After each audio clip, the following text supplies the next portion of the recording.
Hi students, so this is a little quick video tutorial on how to write the body paragraph of a feature article as well as the close of a feature article. So here we go. Basically, you already know how to write a body paragraph for a feature article. It's really simple. It follows the general or standard body paragraph structure where you have your topic sentence. And then in the middle of your paragraph, you have all your support, all your information, all those extra statistics, all those extra ideas that you went and researched when you were doing your research for your feature article. And then at the end of that sentence, you have your concluding sentence, which is basically a recap of your topic sentence, as well as a kind of a tie-in to the paragraph that's coming next. The only thing I want to tell you here is that you have to remember to kind of stay on topic. Remember that one paragraph is one idea. Okay, so a body paragraph, just to look directly into the slide over here, it expands the idea that you want to discuss, it discusses the research you have done.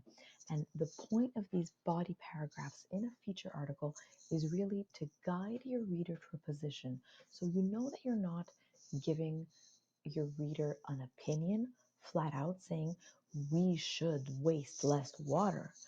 But what you are doing is you're giving them the information they need for them to understand that wasting water is bad and we should waste less of it.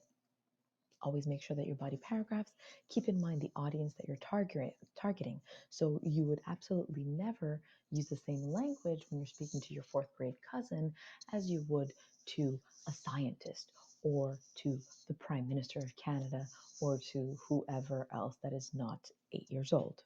Okay? Don't forget to include quotes, stats, and information from the research that you've done up until this point.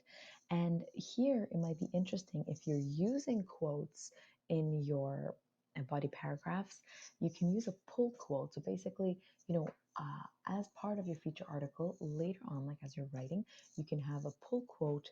So take one of your quotes and put it in big and bold to just kind of draw the audience's attention to your feature article if ever they're skimming through a newspaper or a magazine.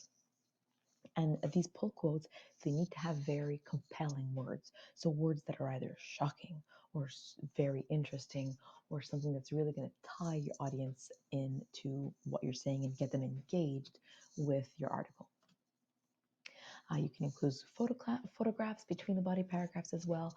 Don't forget that if ever you're using photographs, you have to have captions underneath them to explain the pertinent information, like who took the photograph and what's being depicted. All right, let's jump to the close, which is basically the conclusion of a feature article, and it's super simple. 3 easy steps. Sentence number 1 reminds the reader of the article's main focus, so that the idea, the position that you're trying to guide your reader to, has to be clearly restated.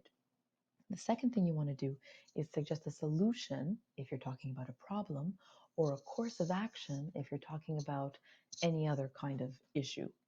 Okay. And then finally, you leave a lasting impression. This is your last sentence. It leaves a lasting impression with a catchy phrase or an anecdote. And here we like to say things like, we tend to circle back to the lead. So if you're in your lead, you had an important, surprising statistic or surprising fact, then you would kind of circle back and touch on that idea again. If you had an anecdote in your lead, then at the end of your close, you would kind of write the end of that anecdote or you suggest something that happens along the same lines. Okay, 3 easy sentences. Don't overdo it. There shouldn't be more than like 40 words in your close. 3 sentences, 10 words each, kind of thing. And I'm always kind of worried when I give you word counts. However, don't overdo it. Don't go too far. At this point, your feature article is done. You're just trying to end it in a way that's not too abrupt. That's it.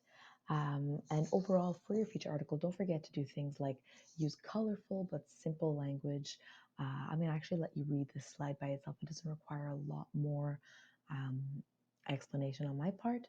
But remember that the point of a feature article is to inform a target audience about a topic or an issue from a specific perspective. So keep all those elements in mind and you're going to have a great feature article. Thanks. Bye-bye.